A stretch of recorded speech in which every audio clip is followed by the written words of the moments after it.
And another message for you, Pisces. Money, yeah. Claim nyo na to, guys. Find a way to abundance, mga kapiksi. Ibig sabihin, maaaring ma-attract nyo or madali kayong makaka-attract ng pera. Guys, napakadali lang mag-attract talaga ng pera. Mga kapiksi, palagi ko yan sinishare sa inyo. You can affirm, guys, yung tatlong affirmations na palagi ko sinishare. Money, money come to me. Palagi ako may pera, palagi ako nagkakapera. I'm the queen of abundance. I'm the king of abundance.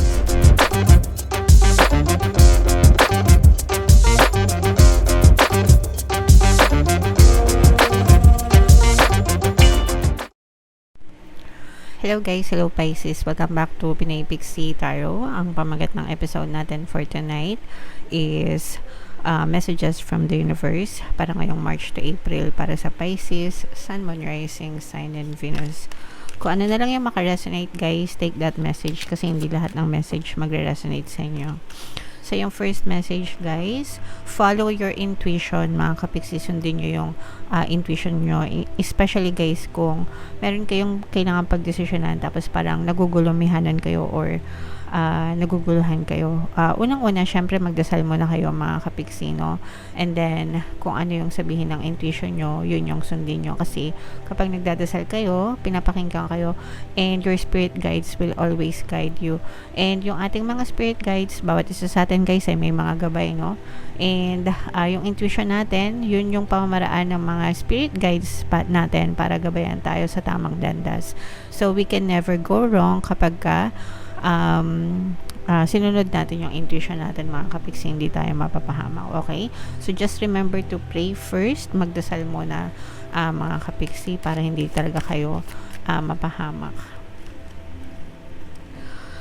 Again, intuition na naman. So, kung mapapansin nyo, intuition, guys. Follow your intuition. Trust your intuition, mga kapiksi. Okay? So, medyo malakas talaga yung mensahe sa inyo, Pisces, kung ano man yung pinagdadaanan nyo or kung meron man kayong kailangan na pagdesisyonan. Guys, you really have to stick with your intuition, pakinggan para hindi talaga kayo mapahamak. Maaring meron talagang mga mensahe sa inyo, no? Yung inyong mga gabay, and dinadala talaga kayo sa tamang landas, mga kapiksi. Another message for you, Pisces. Seek knowledge, mga kapiksi. It's never too late na mag-aral, guys, no? Kung meron kayong gustong pag-aralan, matutunan, mas maganda na mag-invest kayo sa sarili nyo, guys. And sa panahon ngayon, pwede kayong mag-aral na online, di ba? O kaya naman kung meron kayong mga makita or makilala ng mga gurus, mga coach, mga mentor, yung mga expert, kumbaga depende dun sa larangan na gusto nyo pag-aralan. And always remember, no, walang edad na pinipili kapag gusto nating mag-aral, di ba? Pag may gusto, may paraan. And sa panahon ngayon, hindi na masyadong mahirap mag-aral, no? Kasi madali na yung access sa larangan ng karunungan dahil sa power of internet. But then again, guys, make sure na legit din yung mga pinupuntahan nyo dahil may mga din, no, kumbaga may mga impormasyon din na parang hindi naman tama. Yung mga fake news, bagay niya, yung mga fake na sites or whatever. Just make sure na mag-research, magsuri ng mabuti, mga kapiksi. Okay? Alright. And ito, guys, maging sensitive kayo sa paligid nyo, sa mga tao sa paligid nyo, sa mga experiences nyo.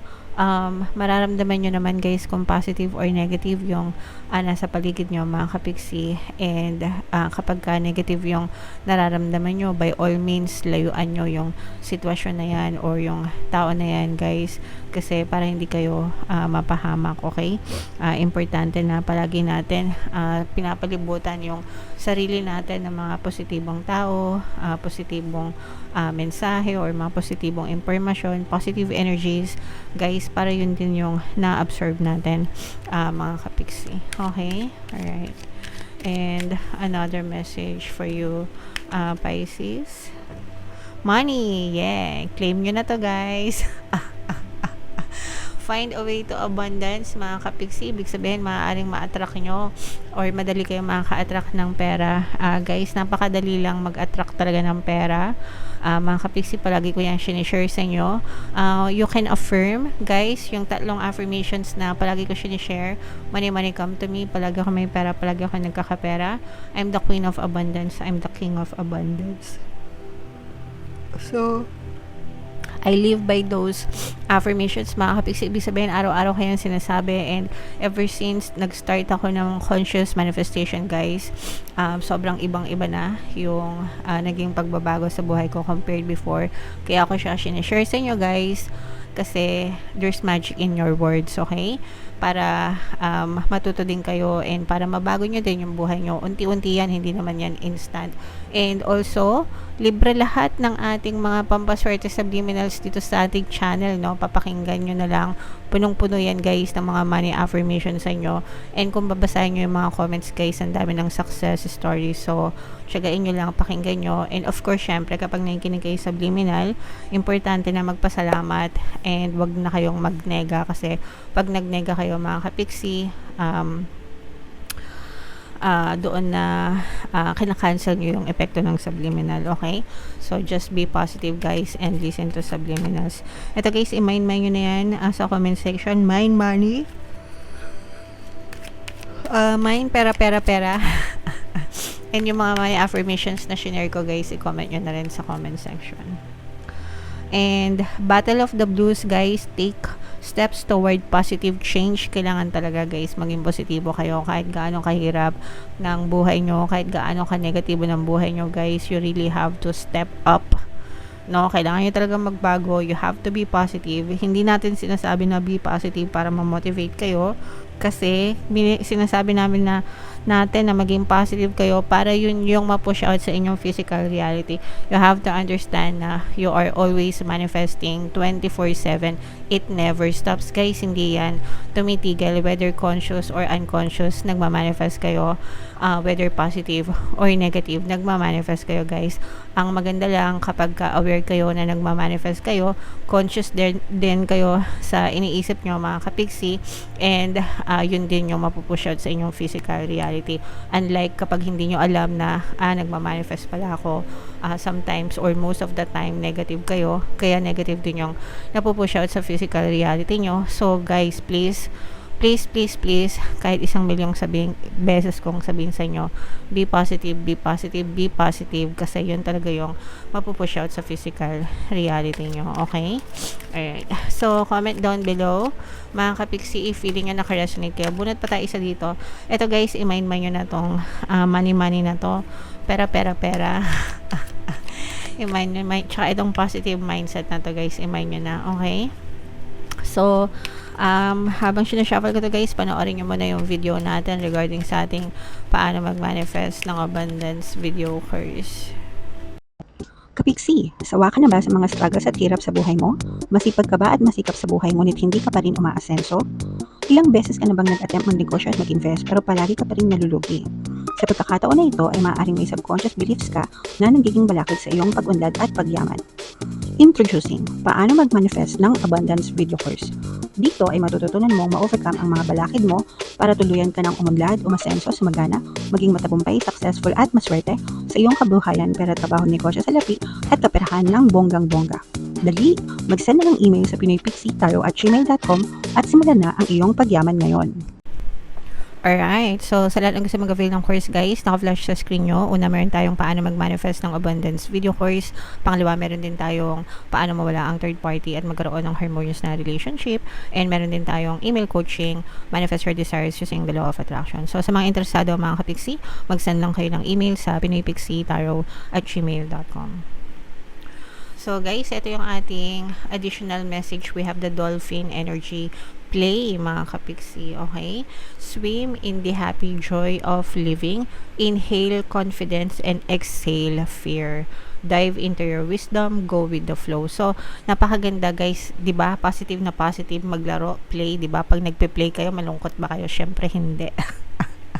Pag nagpe-play kayo guys, masaya kayo, positive kayo mga kapiksi. So, yun yung gustong sabihin sa inyo ng inyong mga gabay. You have to play, you have to be positive, you have to have fun, and be happy in life. Inhale nyo yung confidence mga kapiksi. Pag sinabing confidence, mataas yung kumpiyansa nyo sa sarili nyo that everything will work out in your favor. Sabihin nyo lang yan guys, no? Araw-araw sabihin nyo, everything is always working out in my favor. I-comment nyo na rin sa baba guys.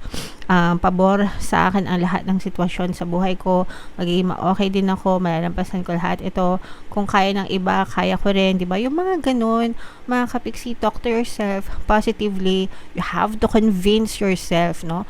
Kailangan mong kumbinsin yung sarili mo na magiging maganda din yung buhay mo from now on, di ba? Simula ngayon, okay na ako. Simula ngayon, positive lang ako. Simula ngayon, gagawin ko ang lahat para maging masaya ako. Simula ngayon, hindi na ako magiging nega, di ba?